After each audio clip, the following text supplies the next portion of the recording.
Hi guys, how you doing? Well, this is the beginning of the health video, so I am going to get a scan today. I'm going to be getting a pelvic scan. So just a little introduction. As an adult, as long as you're a female that is above 20, I believe there are certain tests you should do just to make sure everything is okay. I know a lot of people say it's not good to go and look for problem, but sometimes it's good to know.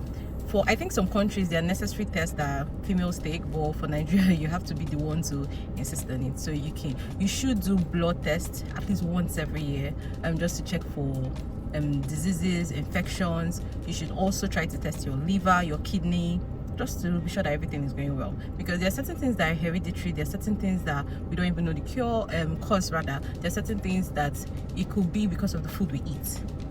Yeah, food affects our bodies a lot, especially women. Hey, food affects us, so it does. First, get a vaginal swab.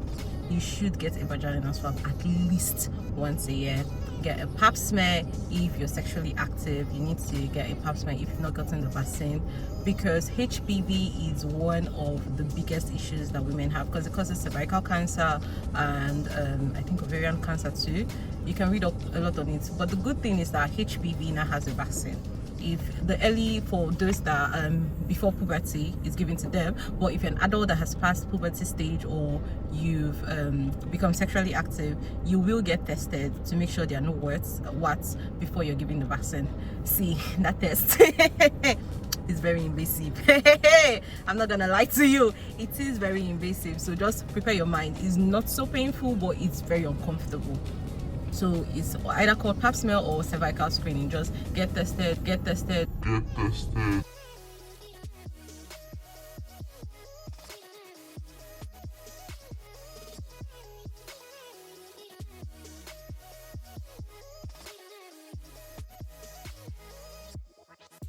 Guys, I'm so hungry, so tired. I'm eating in the car. I just passed by the road and started eating.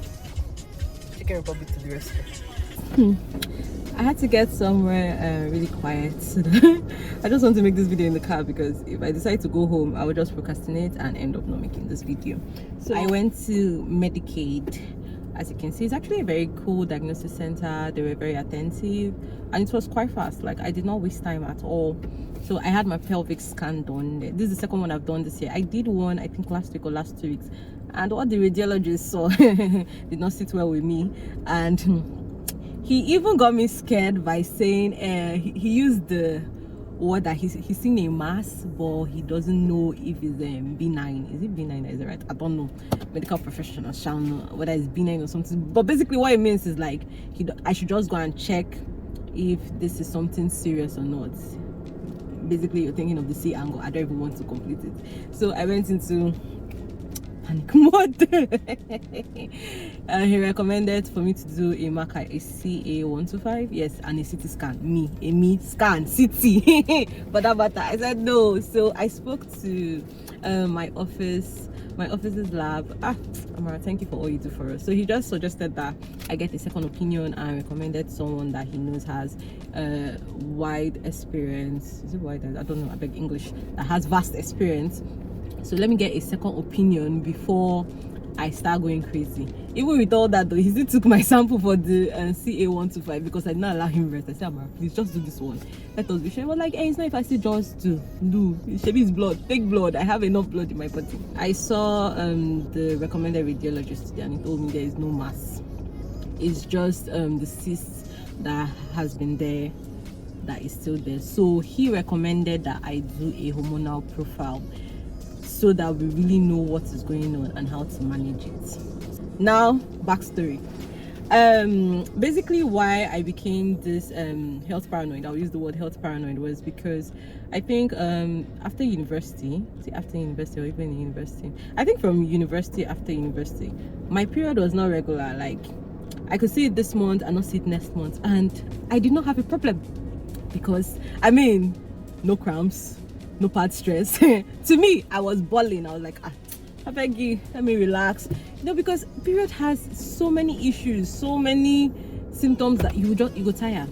you will deal with I hope these are not YouTube words that will come back and sue me. You deal with nipple sensitivity, you deal with cramps, you deal with feeling bloated, you deal with diarrhea. Is that diarrhea one? I don't understand. Like, is they go together? As period is coming, diarrhea is coming. So in university, with all those symptoms, even after university, I was really on board. I was like, I beg, any day it comes, it comes. It was not my business. I just felt like I was chilling. I felt like I was a baller, not knowing I was a mechanic on the low. I attended, all these like programs that they'll hold and just suggest medical things you could do. The way you go around and donating blood, they'll be checking your blood sugar, those kind of awareness. But I think that's where I can't even remember how I heard of it. Anyways, I did my first pelvic scan. I think that was in 2017. Yeah, either 2016 or 2017. So then I gave me a result, though I didn't understand the jargon that was there. But he explained to me that, like when you're doing, so pelvic scan is like ultrasound. You lie down, they put that lobe on your tummy and I try to like see what's going on. But you have to drink lots of water, so they'll be able to like view probably, like you have to be really, really pressed so they can see well. I did that, and he now explained to me like if I could look at the screen, because they'll show you the screen that he showed me, but I don't understand it. But basically these are cysts, like they're tiny. There's one, what's that? Their English, medical English rates. I think I still have the result of this, so I should be able to pick the word here. Follicles. Yeah, follicles. But he told me it's not something. Also, I just asked, how serious is it? Is it something I should worry about? He said not so much, that they even go on their own. That's what the radiologist told me there, that they even go on their own. Because I was like, how do you get rid of it? Is it surgery? Is it pills? Is it injection? I just wanted it out. So I asked him, could this be the reason why my period is very irregular? I said yes, it could be one of the reasons. So he just told me I just have to be checking it regularly to make sure it's not increasing inside. That as far as it does not increase, there is no problem. That it can even shrink and disappear. But if it gets too big, that's when there might be a problem. Hey, brothers and sisters in the Lord, when I left there, my first scan was at Echo Scan. Yeah, Echo Scan is one of the best scans in Abuja. It's one of the most recognized scans. I did the worst thing I could have ever done. Meanwhile, yes, I know the sun on my face is glowing. I did the worst thing anybody could have done after a test. I went on Google. I went on Google. At this point itself, I didn't even know what Pcos was then. No, this was just ovarian cyst that they saw. Ovarian cyst. I went to Google cyst. Oh my goodness. See, if you go for any test, or if you don't Google, because once you do, you feel like you're dying. I almost had BP that day, because I was like, what I was seeing, they were just saying this one, that one, they were even going as far as cancer. I'm like, you guys should calm down. I spoke to lucky for me, I have a lot of friends that are doctors, pharmacists, nurses. Shout out to you guys. They manage my wahala. So I spoke to a few friends of mine, and they're like, it's not that deep, calm down. I was speaking to a gynecologist there, so he recommended I go on birth control. So you can use birth control pills to like regulate, to help, like it helps because it's your hormone, so it's to try and balance your hormone to regulate your period. It's not like it did not work. It worked. But after a month, I ran away. The weight I gained with those pills, I've not been able to lose it. I've not been, like, I have tried to, that's another issue with PCOS, so we'll get to that. I have tried to lose that weight I gained from taking birth control. It's very possible. It has not been possible. So I just told myself I cannot do this for only 1 month, and I was seeing that much for no, I could not. So I stopped that one. As at the time, I was like, okay, what else? Okay, it regulated for a bit. I think maybe 3-4 months it was quite consistent. So I was like, hey, it has worked. I rested. After then, when I not sit again, say, I beg, I'm not doing the birth control, whatever. So I think it's the following year, 2018, when I went to do a pelvic scan again to check if the cyst was increasing or not, if it was the same size. So it increased a little, very little something though, but trust me, I was worried. I said, hey. So I think then I now spoke to a gynecologist, and that's why he was telling me that, okay, this is ovarian cyst. For you to be diagnosed with PCOS, you need to have at least 3 symptoms. You can't just have one which might be irregular and think you have PCOS. No, it doesn't work that way. So you have to have minimum of 3 symptoms. So I have a list of the symptoms. I wrote them down so that I remember. So the symptoms are abnormal menstruation, absence of menstruation, irregular menstruation, short and light menstruation, spotting, that's maybe before or after period or just randomly, overweight, weight gain, acne, depression, loss of scalp hair, oily skin, painful penetration during sex, unwanted hair, facial hair. I think the worst part of PCOS is infertility. It's a huge, that's like the baba of it, because it affects the hormones, which makes fertility almost impossible. So the thing is, the female body differs. So what this person's symptoms will be is not what this other person's symptoms is so wide. For me, my major symptoms were irregular, like I sit when I sit, and absence. You can still put absence. Then shorter light, because I can remember in university my period was not that short or that light. I just felt it was a puberty thing. So it was when I was talking to him who started listening and trying to see. So I had irregular, absence. I think shorter light, all this can just be put under menstruation. Then weight gain. My weight fluctuates, like, you know, in 3 Idiots how he said I gotta get up, down, up, down, up, down. That is my weight. Hey, I'm fat today, I'm skinny tomorrow. And this brings me, let me deviate a bit, please. Yes, there are some people that maybe they're just gaining weight, but try not to. I think you can come at this in a friendly manner, and it also depends on your relationship with that person.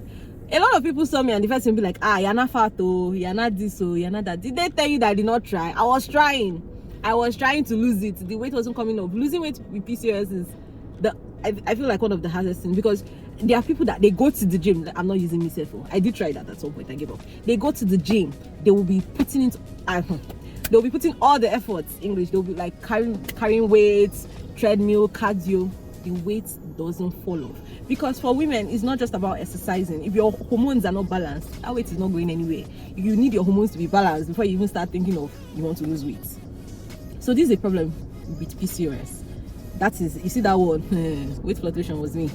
Today fat, today skin, today fat, today this, today. So yeah, I had that. I didn't have acne. Luckily, yeah, acne is a huge symptom of PCOS. I have oily skin. I don't know if that one started before PCOS. I can't remember. I don't know if it started before PCOS or not. So my major symptoms were the spotting and the whole menstruation, the weight gain, or rather the weight fluctuation, and oily skin. Oh, then me, bloating. I always feel bloated. I wake up in the morning like I've not had anything. I feel bloated. Bloating is another symptom of PCOS. You always just feel, I don't know how to explain it. I don't know, but yeah, I just put it under bloated. Then crazy mood swings. I thought that was me being paranoid, but apparently it's one of the symptoms. But they'll say this one, this is just finding an excuse. Maybe it's finding an excuse, maybe it's not. But I know most times I might just be smiling and laughing and nothing happened. Like nobody did anything to me. My mood just goes nada, zilch. I'll just turn off. So those are my own, and that's how PCOS has affected me. And the fact that people are not even checking, they might not even know what exactly is causing this thing and trying to work on it. So PCOS has no known cure, or it's only to manage it. You can only manage it. So because our bodies differ, you have to know what works for you. So I went to National Hospital, that should be 2020 or 2021, to see another gynecologist to see how best to manage my PCOS, because I think I had absence of period for like 3 or 4 months. Nothing. There was nothing inside. I know what you're thinking. That thing you're thinking, it was not there. So I didn't see it for 4 months. I went to meet another gynecologist. So they said I should do a hormonal profile. National Hospital did not have all the agents. Yes, I'm dragging them out. They did not have. I kept going to National Hospital, and they had a particular day, which was Wednesday. I had to be going like every week. I'll do this one today, do this one tomorrow. No fixed. They were just turning me around. At some point, I did a big scan. One day I just said, because you have to do all these things before you even see the doctor. You have to do hormonal profile. Was not ready. I did some days. They said, I think just 1 or 2 agents were missing. I just told them that day that, see, this is the last time I'm coming to this hospital. Let me see the gynecologist like that. I'm not doing it again. I'm tired. Like going from work every Wednesday, it was tiring. And see, if you have the money, especially in Nigeria, because I mean we don't have a proper healthcare plan. If you have the money, most times I would say go private if you have the money, because it's easier and straightforward. But with federal or government hospitals, the stress alone it will wear you out. You'll be like, I'm not doing it again. Like I don't want to hear it. I'm not doing it again. So that was me at that point. So I saw the gynecologist. But like person was like, are you trying to get pregnant? No, he asked me, are you married? I said no. Are you trying to get pregnant? I said no. He said, and then this is not a problem. I was like, yay. I'm like, how, like, this is PCOS and you're saying it's not a problem. And he said, yes, PCOS is not a problem. There's nothing you can do about it as far as you're not trying to get pregnant at this time. That is only when you're trying to get pregnant that things will be done, or drugs will be prescribed, or maybe inject, all those kind of things. I was sad because of the way he came about it, and like say like, why are you stressing yourself now? What do you want to do? What can be done? So he now told me, I just kept asking like, okay, is there anything I can do to make it better, or to maybe reduce the cyst, or to make the period regular? He just told me, lose weight. Ha! Ninja, sometimes you want to punch somebody. Hey, I was just looking at this man, just say, hey, lose weight. When you lose weight, it helps. Well, he said that he is right, that yes, weight loss helps balance your hormones and then regulates the period. But I think the way he went about it was wrong. But I mean, he's a doctor, he sees a lot of patients, a lot of people would have been stressing him out. Maybe I just got transfer of aggression. So then I went on TikTok, YouTube, just searching people with PCOS, what did they do and all. Then I saw a video that someone said walking, like, yes, you see, walk to trek, that actually helped her, that she makes sure she takes a minimum of 10,000 steps a day. And that is where my trekking journey began. I'm losing sunlight. Hey, my glow is about to glow out. No, let me try and wrap this up. So I said, let me try you. That is how all of a sudden I said, I started trekking. I started with 10,000 steps minimum a day, and I actually saw a difference after a while. So my period became more regular. I actually felt like I wasn't always feeling bloated all the time. So you see, this walking, this trekking, it worked for me. It might not work for another person, but that's the thing, you have to look for what works for you, because I mean, your body is different from my own body. So it's basically trial and error. Now 50-50, we just they play. So walking works for me. Then I also read reducing alcohol. Then smoking is a no-no, like don't even try it. So no smoking, reducing alcohol. So my friends, this now why I know they drink like that again. So yeah, reducing alcohol, then avoiding dairy. This is really sad for me because I love milk. So you see, dairy products, for some reason PCOS not like that. So you have to now reduce milk and junk food. But see, I cannot feed myself. There are certain things I will stop. I'm not going to lie. This is not, I'm not saying I'm an addict. Maybe I'm an addict, but see, pastries, dairy, I reduce, but I did not stop. Before I'll have drought symptoms, please. What are people talking about? So I reduced, but you see, that walking, that trekking really did it for me. It really did. Then I do a little bit of workouts in the morning, just skipping, then jumping jacks, just something to get the body moving, some crunches, squats. It's not even up to 20, max is 20 minutes, and you see inside that 20 minutes there are a lot of breaks, a lot of resting seconds. So I just do that. But you see, the walking, I graduated from 10,000 steps to 15,000 steps. So right now my minimum step every day is 15,000. You just see me, my office people know me, you just see me, I'll just be walking up and down most times. Not like I'm doing anything, I'm just trying to count my steps. So walking, trekking, anyone you want to call it, has worked for me. So if you have PCOS, maybe you should try it and see if it helps. So now, after this pelvic scan I did today, the radiologist said I should do a hormonal profile again and make sure I complete it this time, so that I know the hormones I need to work on. So another way of looking at PCOS is that as women, our body, we have both male and female chromosomes, chromosomes, hell, biology. But because you're a woman, your female hormones are supposed to be way higher and your male hormones should just be a little bit. But now with PCOS, you now have scenarios where the female hormones that are meant to be high are low, or they are maybe at the level they are meant to be, but you now still have male you now still have male hormones being high. So that's where the hormonal imbalance comes. So you need to do a hormonal profile to know like the hormones that you need to work on. Maybe if it's estrogen that is low, you need to find ways to boost it, because there are supplements. But let me tell you, this is where the thing is. PCOS is expensive to manage. I have seen the supplements. There's one particular one I know in Nositol. It is expensive. You're talking of like one pack that has maybe 60, I'm not sure of the number.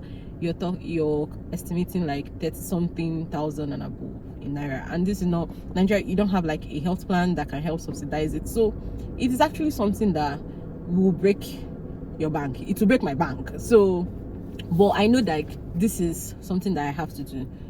That's why because there was a TikTok guy I saw that had natural methods. I did not try that one, but there are some seeds that I know chia seeds help, and there's some other seeds. So there are other ways you can look for the natural way and see if that works for you. There are a lot of seeds that you take as supplements, which is basically what this branded supplement like Inosito, like they just that they refine it, so they put all the seeds together and I give it to you as a pill.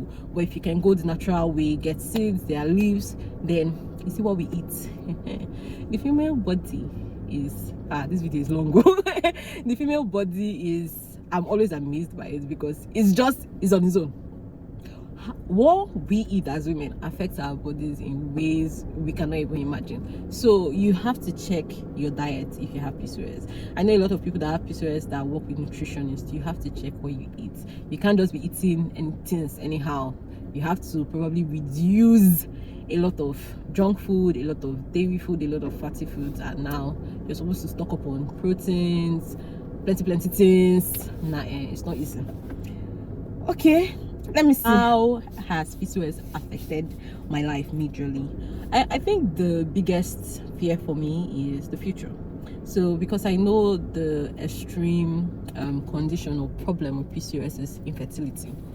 So it just makes me wonder, like, am I going to go through that? Am I going to have problems? Like, even as much as you try to be optimistic, you'll be like, oh no, that's not going to be me. I mean, I'm a Christian. I believe in miracles. God is definitely going to do. You still wonder, like, will I be, like, how difficult will it be? So, well, I have hope because there are a lot of people with PCOS that have given birth. So yeah, but it does make me scared a lot of time. That's why if I even meet someone, there are certain questions I just try to get the opinion of the man in question, like, what's your stand on adoption, what's your stand on IVF, or because I'm already thinking damage control, what's your stand on surrogacy, in case it comes to that. And it's just good to know, so that I know that if this person is like, if you cannot be the one to have it and carry it, I'm not doing, let me just know time and carry on, because it is a possibility. It's something that I have to be practical about. It's not something I'm going to sugarcoat. So if the person is not someone that is open to other methods or other ways of conceiving, then there's no point moving forward. So with PCOS, you just have to come to that realization and possibility that infertility might be a problem. So for me, I would rather be prepared. And another thing is, I just remembered is that doctors, scientists, health people have come to say that PCOS is hereditary, so there might be a trace in your family. So if you know it, and maybe you have like little cousins, little sisters, is just good to make sure like they check so that they can start early, because I feel like everything early detection is really the key. Like, it helps, because if I had known this like when I was in university, I feel like I would have managed it way better, and I mean my hormones would be more balanced than now. At this point, trust me, I am tired of talking. What is already paying me, but yeah, this is it. Another thing is, aside PCOS, as a lady, please get a HPV vaccine. If you've not gotten one, just check for hospitals around. If you're in Abuja, Dida Hospital sells their vaccine is 18,000 naira. You have to take 3 doses. You take the first one, you take the second dose 1 month after the first one, then you take the third dose 6 months after. It is expensive, I get that, but you see, HPV vaccine, it is so important, because HPV can live in your body for years without being detected. Like, it can just be there. So if you're not even testing it, it won't give you symptoms. It can be in your body for 4, 5, 6, 7 years. It won't give you any symptom, or it will just be there chilling, growing on its own, planning itself. So by the time, if you're not checking, by the time it's not detected, it might be too late. And the worst part is that, hey, men are carriers of HPV. Oh. Men are carriers of HPV, and it doesn't affect them. So if you will hear stories of people with cervical cancer, and it's so painful that this is something that could have been stopped, something that could have been treated when it was just in that early stage. So please, you see, HPV is a silent killer. It's actually a silent killer. So to avoid stories that touch, just get the vaccine so that your mind will calm down. And I think the vaccine is, I think after 10 years you have to get a booster, so that's a long period. And who knows, and who knows what the medical field will have in 10 years time. So please get HPV vaccine, because it goes undetected for a long time, a really long time, before it begins to show you symptoms. Remember, if you're an adult and you're already sexually active, you have to get tested to make sure you don't have any what's before you can get the vaccine. I believe we've come to the end of this video. So I know I've mentioned vaginal swab is very necessary yearly, blood test to check for infection, diseases, whatever, very necessary, cervical screening or pap smear, very necessary, pelvic scan I would say is necessary if you have irregular period, or if you're feeling pains. And see, cancer does not even know age anymore. It's not before that you'd say is, oh, cancer is from when you're in your 40s. We have cases these days that even people in their 20s get cancer. So just check, just check it. Let it just be that you did and did not see anything, so that as you're chilling properly without stress. And see, early detection, like they say, is key. So just check, make sure you check. But please, as a woman above 20, please make sure you take your health very serious, and not just, be lackadaisical, if that's an English word, and be lackadaisical about it. Health is wealth. You can have so much money, and if you're unhealthy, so you can't even enjoy your money. You just be jumping from one hospital to another, one specialist to another. Nobody wants to live that life. Health is wealth. So bye guys, and please get tested. I got a picture of this beautiful skyline on my way home. If you've watched this video to this very end, you're the realest MVP, and I'm so grateful. Please don't forget to like, comment, subscribe, and share. Bye guys.